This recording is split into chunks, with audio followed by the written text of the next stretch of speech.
ఎంతో చరిత్ర కలిగిన ఒంగోలు పాల కేంద్రం పునరుద్ధరణకు చర్యలు తీసుకోవాలని మాజీ డైరెక్టర్లు కోరారు. జిల్లా కలెక్టర్ తమీం అన్సారియాను కలిసి వినతిపత్రం సమర్పించారు. ఒంగోలు పాల కేంద్రం ఏర్పాటు రోజుకు ఎన్ని లక్షల లీటర్ల పాలు సేకరిస్తుంది, ఈ పాల కేంద్రం వల్ల రైతులకు కలిగే మేలు గురించి వారు జిల్లా కలెక్టర్కు వివరించారు. కోట్లాది రూపాయల విలువైన పరికరాలు, వందల కోట్ల రూపాయల విలువైన ఆస్తులు ఒంగోలు పాల కేంద్రంలో ఉన్నాయన్నారు. ఈ పాల కేంద్రానికి పూర్వ వైభవం తీసుకువచ్చేందుకు చర్యలు తీసుకోవాలని వేడుకున్నారు. జిల్లా కలెక్టర్ స్పందిస్తూ ఒంగోలు పాల కేంద్రం గురించి సమగ్రంగా విచారించి ప్రభుత్వానికి నివేదించి తదుపరి చర్యలు తీసుకుంటామని తెలిపారు. జిల్లా కలెక్టర్ను కలిసిన వారిలో మాజీ డైరెక్టర్లు బాచిన నాగేశ్వరరావు, ఎన్ కోటేశ్వరరావు, చెరుకూరి బోస్, రామకృష్ణయ్య, జాగర్లమూడి పూర్ణచంద్రరావు తదితరులు ఉన్నారు. ఆనాడు 1975లో ఇక్కడ ఉన్న రైతాంగాన్ని కాపాడాలనే దృష్టితోటి ఆనాడు ప్రభుత్వం ఇక్కడ పాల కేంద్రం ఏర్పాటు చేసింది. ఆ ఏర్పాటు చేసిన తర్వాత ఎన్టీ రామారావు గారు వచ్చిన తర్వాత ఆ రోజు 2.5 లక్షల పాల సేకరణ జరుగుతుంటే ఇది అటు ఇటు తిప్పేదానికన్నా ఇక్కడే ప్రకాశం జిల్లాలోనే పాలపొడి ఫ్యాక్టరీ పెట్టాలని చెప్పి ఎన్టీ రామారావు గారు కోరుకున్నారు.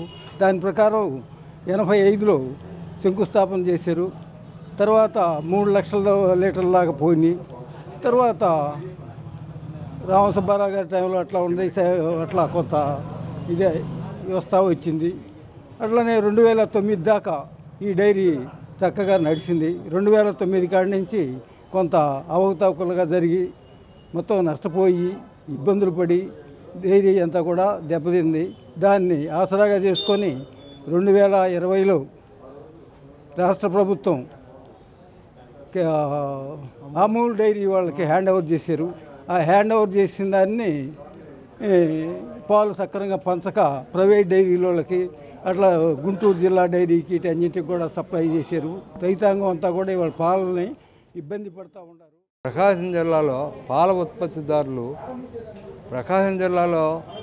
ఉత్పత్తిదారులు పత్తి వేసి ఒక టైంలో తెల్లదోమ వచ్చి పత్తి రైతులు చాలా నష్టపోతే ప్రత్యేకంగా పాల పరిశ్రమ మీద ఆధారపడి మన జిల్లాలో సుమారు 2,000 లీటర్లు 2 లక్షల లీటర్లు పాలు సేకరించి బ్రహ్మాండంగా పాల ఉత్పత్తిదారులు గ్రామీణ పాల ఆర్థిక వ్యవస్థలో గట్టిగా ఈ పాల కేంద్రం పనిచేస్తుంది. కాబట్టి కలెక్టర్ గారిన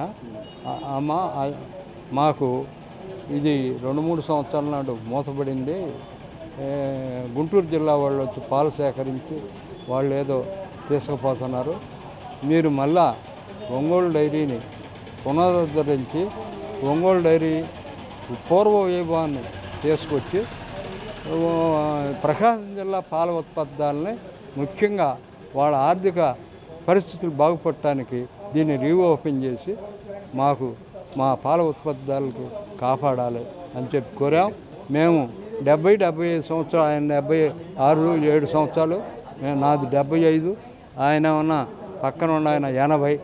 ఈ వయసు పైన పడ్డ ఈ పాల ఉత్పత్తిదారులు మళ్ళీ ఓపెన్ చేయాలనే దీంతో ఈ ఎండాకాలంలో కూడా ఎండలు లెక్క చేయకుండా వచ్చాం.